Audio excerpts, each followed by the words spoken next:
आपको लगता है सीमेंट ब्लॉक सिर्फ मिट्टी और सीमेंट से बनता है? रियलिटी जान के शॉक हो जाओगे। इंडस्ट्रियल में सीमेंट ब्लॉक बनाने का सिस्टम बहुत सिस्टमेटिक होता है। रॉ मटेरियल सेक्शन में एश, सीमेंट, सैंड, एग्रेट, पानी और एल्युमिनियम लिया जाता है, जिसको प्रॉपर इस तरह से मिलाया जाता है।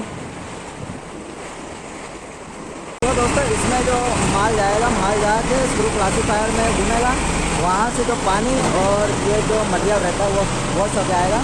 तो जिसके अंदर ऐसा डस्ट रहता है, वो डस्ट अपना जो हाइड्रोवॉश वाला प्लांट है वो बाहर निकालेगा। बाकी जो अंदर का सीमेंट वाला जो माल है, रगड़ा है, वो जाएगा नीचे। नीचे एक टैंक रहता है, टैंक में स्टोरेज होगा। वो होने के बाद उसमें जितना सीमेंट, जो चूना, जो भी काम है, वो वहाँ पे जाके मिलाया जाएगा। वहाँ पे उसका क्वालिटी चेक होगा। क्वालिटी